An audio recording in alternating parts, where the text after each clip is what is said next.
Assalamualaikum warahmatullahi wabarakatuh. Perkenalkan, nama saya Iqbal Perkasa. Di sini saya akan mempresentasikan tentang hasil kerja saya mengenai Human Capital Management.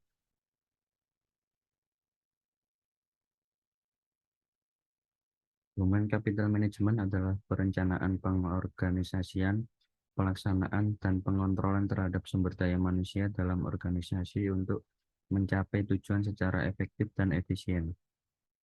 Sumber daya manusia sebagai salah satu sumber daya yang ada dalam organisasi memegang peranan penting dalam keberhasilan pencapaian tujuan organisasi. Berhasil atau tidaknya tergantung pada kemampuan sumber daya manusia dalam menjalankan tugas dan fungsinya. Rumusan masalah di sini ada dua. Yang pertama adalah bagaimana perusahaan dapat mengevaluasi keberhasilan strategi manajemen modal manusia dalam mencapai tujuan organisasional. Yang kedua adalah bagaimana faktor-faktor eksternal seperti perubahan regulasi, tren ekonomi, serta teknologi dan inovasi. Strategi manajemen dalam mencapai tujuan. Evaluasi keberhasilan strategi manajemen modal manusia dalam mencapai tujuan organisasional merupakan langkah krusial untuk memastikan efektivitas operasional dan pertumbuhan jangka panjang.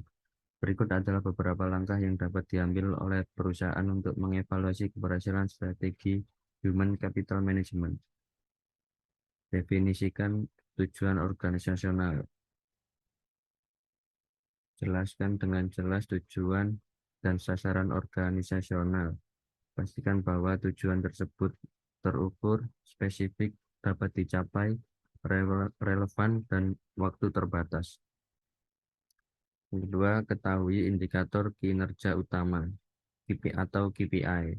Identifikasi dan tetapkan KPI yang terkait dengan strategi Human Capital Management. KPI dapat mencakup tingkat retensi karyawan, produktivitas, kepuasan karyawan, waktu rekrutmen, dan lainnya.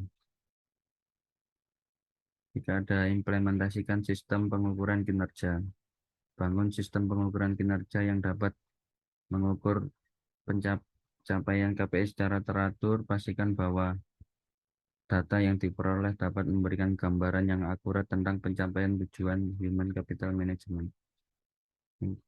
Selanjutnya adalah lakukan survei kepuasan karyawan. Survei kepuasan karyawan adalah alat penting untuk mengevaluasi efektivitas strategi Human Capital Management. Dapatkan umpan balik langsung dari karyawan mengenai kebijakan, program pelatihan, dan lingkungan kerja. Selanjutnya ada evaluasi proses rekrutmen dan seleksi. Tinjau proses rekrutmen dan seleksi untuk memastikan bahwa perusahaan mendapatkan bakat yang sesuai dengan kebutuhan organisasional. Evaluasi apakah proses tersebut efisien dan efektif. Faktor eksternal, sini ada perubahan regulasi. Dampaknya perubahan dalam hukum ketenagakerjaan, peraturan pajak, atau peraturan terkait sumber daya manusia dapat mempengaruhi kebijakan dan praktik manajemen sumber daya manusia. Respon Human Capital Management. Perusahaan perlu melakukan pemantauan konstan terhadap perubahan regulasi dan menyesuaikan kebijakan dan prosedur Human Capital Management untuk mematuhi peraturan yang baru. Ada juga tren ekonomi. Dampaknya perekonomian yang tumbuh atau menurun dapat mempengaruhi anggaran, kebijakan insentif, dan rencana pengembangan karyawan. Responnya, selama periode ekonomi sulit, fokus dapat beralih ke efisiensi operasional, pengelolaan biaya, dan retensi bakat kunci. Pada saat yang sama, selama periode ekonomi yang kuat, perusahaan mungkin lebih fokus pada pengembangan karyawan dan rencana kenaikan gaji. Ini ada teknologi dan inovasi. Tampaknya perkembangan teknologi dapat mengubah cara bekerja, memerlukan keterampilan baru, dan mempengaruhi kebutuhan tenaga kerja.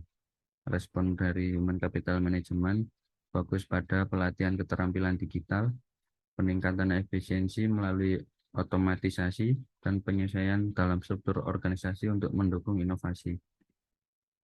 Kesimpulannya, manajemen sumber daya manusia adalah perencanaan, pengorganisasian, pelaksanaan, dan pengontrolan terhadap sumber daya manusia dalam organisasi untuk mencapai tujuan secara efektif dan efisien.